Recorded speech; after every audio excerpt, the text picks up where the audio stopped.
DK Shivakumar ಅಧಿಕಾರ ಸಿಗ್ತಾ ಇದ್ದ ಹಾಗೆ 6 ಬಂಪರ್ ಘೋಷಣೆಗಳನ್ನ ಮಾಡಿದ್ದಾರೆ. ವಿದ್ಯಾರ್ಥಿಗಳು, ಯುವ ಸಮೂಹ, ಜನಸಾಮಾನ್ಯರು ಹೀಗೆ ಬೇರೆ ಬೇರೆ ವರ್ಗಗಳನ್ನ ಗಮನದಲ್ಲಿಟ್ಕೊಂಡು ಕೆಲ ಗಿಫ್ಟ್ಗಳನ್ನ ಕೊಡೋ ಪ್ರಯತ್ನವನ್ನ ಪಟ್ಟಿದ್ದಾರೆ. ಅದ್ರ ಮೇಲೆ ಈಗ ವಿಶ್ಲೇಷಣೆ ಕೂಡ ಆಗ್ತಾ ಇದೆ. ನಾನು ಆಗ್ತಾನೆ ಹೇಳಿದಾಗೆ ಬಸ್ಸಲ್ಲಿ ಗಂಡು ಮಕ್ಕಳಿಗೂ ಫ್ರೀ ಅಂತ ಹೇಳಿದಿರ ಅಂದ್ರೆ ಸ್ಟೂಡೆಂಟ್ಸ್ಗೆ, ಬಟ್ ಬಸ್ಸಲ್ಲಿ ಜಾಗನೇ ಇರಲ್ಲ, ಇನ್ನು ಫ್ರೀ ಕೊಟ್ಟು ಏನು ಉಪಯೋಗ ಅಂತ ಈಗ ಆಲ್ರೆಡಿ ಅದ್ರ ಬಗ್ಗೆ ಪ್ರಶ್ನೆ ಮಾಡ್ತಾ ಇದ್ದಾರೆ ಬಿಜೆಪಿ ಅವರೆಲ್ಲ ಸೇರ್ಕೊಂಡು. ಈಗ ಜನ ಕೂಡ ಇವರ ಘೋಷಣೆಗಳನ್ನ ಕೇಳಿ ಸಂತಸವನ್ನ ವ್ಯಕ್ತಪಡಿಸ್ತಾ ಇದ್ದಾರೆ, ಇನ್ ಕೆಲವರು ಕೆಲ ಅನುಮಾನಗಳನ್ನ ವ್ಯಕ್ತಪಡಿಸ್ತಾ ಇದ್ದಾರೆ. ಬಿಜೆಪಿ ನಾಯಕರುಗಳಂತೂ ವ್ಯಂಗ್ಯ ಮಾಡ್ತಾ ಇದ್ದಾರೆ.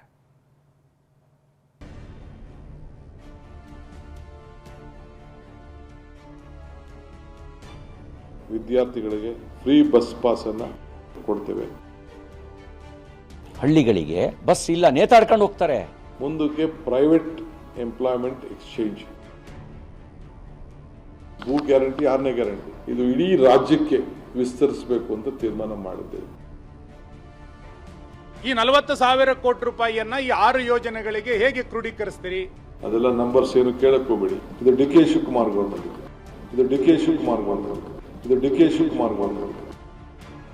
ವಿದ್ಯಾರ್ಥಿಗಳಿಗೆ ಫ್ರೀ ಬಸ್, ಕತ್ತಲೆಯಲ್ಲಿದ್ದ ಮನೆಗಳಿಗೆ ಬೆಳಕಿನ ಭಾಗ್ಯ, ಭೂ ಗ್ಯಾರಂಟಿ, ನಿರುದ್ಯೋಗಿ ಯುವಕರಿಗೆ ಉದ್ಯೋಗ ಗ್ಯಾರಂಟಿ, ಎಷ್ಟು ಬೇಕಾದರೂ ಖರ್ಚಾಗ್ಲಿ, ಇದು ಡಿಕೆ ಸರ್ಕಾರ ಅಂತ ಪಟ್ಟಕ್ಕೇರಿದ ಮೊದಲ ದಿನವೇ ಬಂಡೆಯಂತೆ ನಿಂತ ಸಿಎಂ ಡಿಕೆ ಶಿವಕುಮಾರ್ 6 ಗ್ಯಾರಂಟಿ ಯೋಜನೆಗಳನ್ನ ಘೋಷಿಸಿದ್ದಾರೆ.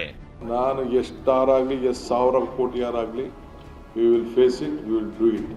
ಅದೆಲ್ಲ ನಂಬರ್ಸ್ ಏನು ಕೇಳಕ್ ಹೋಗ್ಬೇಡಿ. ಎಷ್ಟು 1000 ಆಗಲಿ ನಾವು ಮಾಡ್ತೀವಿ. ಇದು D K Shivakumar government. DK ಪಟ್ಟಕ್ಕೇರಿದ ದಿನವೇ ರಾಜ್ಯದ ಜನರಿಗೆ 6 ಬಂಪರ್ ಗಿಫ್ಟ್. ಫ್ರೀ ಬಸ್, ರಾಜ್ಯಾದ್ಯಂತ ವಿದ್ಯಾರ್ಥಿಗಳು ಫುಲ್ ಖುಷ್. ಈ ತರ ಯೋಜನೆಗಳು ಇನ್ನು ಮುಂದೆ ತರಬೇಕು. 1300 ರೂಪಾಯಿ ಸೇವ್ ಐತೈತೆ ನಮಗೂ ಇವಾಗ. ಡಿಕೆ ಶಿವಕುಮಾರ್ ರಾಜ್ಯದ 25ನೇ ಮುಖ್ಯಮಂತ್ರಿಯಾಗಿ ನಿನ್ನೆಯಷ್ಟೇ ಪ್ರಮಾಣ ವಚನ ಸ್ವೀಕರಿಸಿದ್ದಾರೆ.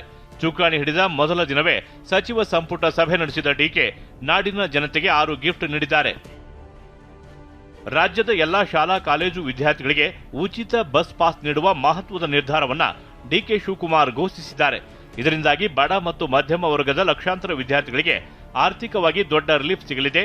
ನಿರುದ್ಯೋಗ ಸಮಸ್ಯೆ ನಿವಾರಿಸಲು ಉದ್ಯೋಗ ಸೇತು, ಪ್ರತಿ ಗ್ರಾಮ ಪಂಚಾಯಿತಿಯಲ್ಲೂ ಭಾರತ್ ಜೋಡೋ ಯುವಕ ಸಂಘ ಸ್ಥಾಪಿಸಲು ಉತ್ತೇಜನ, 2500 ಚದರ ಅಡಿ ವಿಸ್ತೀರ್ಣದ ಕಟ್ಟಡಗಳಿಗೆ ವಿದ್ಯುತ್ ಸಂಪರ್ಕ ಪಡೆಯಲು ಓಸಿ ನಿಯಮದಿಂದ ವಿನಾಯಿತಿ ನೀಡಲಾಗಿದೆ.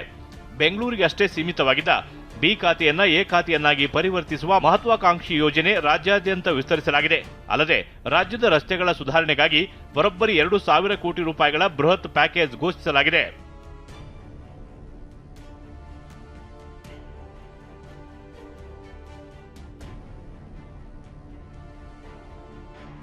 ವಿದ್ಯಾರ್ಥಿಗಳಿಗೆ ಉಚಿತ ಬಸ್ ಪಾಸ್ ಘೋಷಿಸಿರುವುದಕ್ಕೆ ಮೆಚ್ಚುಗೆ ವ್ಯಕ್ತವಾಗ್ತಿದೆ. ಕಾಂಗ್ರೆಸ್ ನಾಯಕರು ಸೇರಿದಂತೆ ಸಿದ್ಧಗಂಗಾ ಮಠದ ಶ್ರೀಗಳು ಕೂಡ ಕೊಂಡಾಡಿದ್ದಾರೆ. ಬಹಳ ಒಳ್ಳೆ ಕೆಲಸ ಮಾಡಿದ್ರಿ. ರೆಸ್ಪೆಕ್ಟಿವ್ ಆಗಿ ಪ್ರತಿಯೊಬ್ಬ ಮಕ್ಕಳಿಗೂ ಕೂಡ ಅನುಕೂಲ ಆಯ್ತದು, ಪ್ರತಿಯೊಬ್ಬ ಮಕ್ಕಳಿಗೆ ಉಪಯೋಗ ಆಯ್ತದು. ಅದು ಒಳ್ಳೆ ಕೆಲಸ ಮಾಡಿದಿರಿ ಅಂತ ಹೇಳಿದ್ದೀನಿ. ಬಸ್ ಪಾಸ್ ಫ್ರೀ ಮಾಡಿರ್ತಕ್ಕಂಥದ್ದು ಕೂಡ ಒಳ್ಳೆ ಕಾರ್ಯಕ್ರಮ. ಹೊಸ ಹೊಸ ಯೋಜನೆಗಳನ್ನು ಕೂಡ ತರತಕ್ಕಂಥ ಕೆಲಸ ಮುಂದಿನ ದಿನಗಳಲ್ಲಿ ಮಾಡ್ತಾರೆ. ಫ್ರೀ ಬಸ್ ಪಾಸ್ ನೀಡಿದ್ದಕ್ಕೆ ಬೆಂಗಳೂರಿನಲ್ಲಿ ಎನ್ಎಸ್ಯುಐ ಕಾರ್ಯಕರ್ತರು ಪಟಾಕಿ ಸಿಡಿಸಿ ಸಿಹಿ ಹಂಚಿ ಸಂಭ್ರಮಿಸಿದರೆ ವಿದ್ಯಾರ್ಥಿಗಳು ಸಂತಸ ವ್ಯಕ್ತಪಡಿಸಿದ್ದಾರೆ. ಡಿಕೆ ಶಿವಕುಮಾರ್ ಸಿಎಂ ಅವರು ಒಳ್ಳೆ ಕೆಲಸ ಮಾಡಿದ್ದಾರೆ. ಈ ತರ ಯೋಜನೆಗಳು ಇನ್ನು ಮುಂದೆ ತರಬೇಕು, ಮಕ್ಳಿಗೆ ಯೂಸ್ ಆಗುವಂತ ತರಬೇಕು ಸರ್. ಇವಾಗ 750 ಇಂದ 800 ಗಂಟೆ ನಮಗೆ ಖರ್ಚಾಯ್ತಿತ್ತು, ಪ್ಲಸ್ ಆನ್ಲೈನ್ ಅಲ್ಲಿ ಅಪ್ಲೈ ಮಾಡೋದು ಒಂದು 100 ಆಯ್ತಿತ್ತು. ಇವಾಗ ಫ್ರೀ ಮಾಡೋದ್ರಿಂದ ನಮಗೆ 1300 ರೂಪಾಯಿ ಸೇವ್ ಐತೈತೆ ನಮಗೂ. ಇವಾಗ ಚಲೋ ಇರಿ, ಸ್ಟೂಡೆಂಟ್ಗೆ ಚಲೋ ಇದೆ. ಅವಾಗ ಮಾಡ್ಬೇಕಿತ್ತು ಇದನ್ನ ಫ್ರೀ ಬಸ್ ಹುಡುಗರಿಗೆ. ಅದು ರೀ ಮತ್ತೊಂದು ಕಡೆ ಓಸಿ ಸಿಸಿ ಇಲ್ಲದ ನಿವೇಶನಗಳಿಗೂ ಕರೆಂಟ್ ಕೊಡಿ ಎಂದಿದ್ದಕ್ಕೆ ರಾಜ್ಯ ವಿದ್ಯುತ್ ಗುತ್ತಿಗೆದಾರರ ಸಂಘ ಸಂತಸ ವ್ಯಕ್ತಪಡಿಸಿದೆ. ಸಿಎಂ ಡಿಕೆ ಶಿವಕುಮಾರ್ಗೆ ಧನ್ಯವಾದ ತಿಳಿಸಿದ್ದಾರೆ. ನಾವು ಕಾಲೇಜ್ ಏನು ಕಟ್ಟಿದ್ರೆ ಒಂದಲ್ಲಿ ಎಲ್ಲರಿಗೂ ಕರೆಂಟ್ ಕೊಟ್ಟರೆ ಅನುಕೂಲ ಆಯ್ತೈತೆ. ಎಲ್ಲ ಲೋನ್ ಗೀನ್ ತಗೊಂಡು ಸಾಲ ಮಾಡಿ ಕಟ್ಟಿದ್ದಾರೆ. ಅತ್ತ ಸಿಎಂ ಡಿಕೆ ಸರ್ಕಾರ ಘೋಷಿಸಿರುವ 6 ಗಿಫ್ಟ್ಗಳಿಗೆ ಬಿಜೆಪಿ ನಾಯಕರು ವ್ಯಂಗ್ಯ ಮಾಡಿದ್ದಾರೆ. ಈ ಗ್ಯಾರಂಟಿಗಳು, ರಾಜ್ಯದ ಆರ್ಥಿಕ ಪರಿಸ್ಥಿತಿ ಇವೆಲ್ಲವನ್ನು ಕೂಡ ನೋಡಿದಾಗ ಏನು ಮುಂದಿನ 2 ವರ್ಷದಲ್ಲೂ ಕೂಡ ಏನು ಅಭಿವೃದ್ಧಿ ರಾಜ್ಯದಲ್ಲಿ ಕಾಣೋದಕ್ಕೆ ಸಾಧ್ಯ ಆಗ್ತದೆ, ನನಗಂತೂ ದೊಡ್ಡ ಪ್ರಶ್ನೆ ಎದ್ದಿರುವಂಥದ್ದು. ಅಲ್ಲ, ಇಷ್ಟು ದಿನ ಹಂಗಾರೆ ಯುವಕರನ್ನೆಲ್ಲ ಹಾಳು ಮಾಡಿದ್ರ ಸಿದ್ದರಾಮಯ್ಯ. ಇದು ನಾನು ಹೇಳ್ದಲ್ಲ, ಕಾಂಗ್ರೆಸ್ ಕಾರ್ಯಕರ್ತರಿಗೆ ಒಂದು ಪೆನ್ಷನ್ ಕೊಡೋಕ್ಕೆ ಮಾಡೋವಂಥ ಸ್ಕೀಮ್ ಅಷ್ಟೇ ಇದು.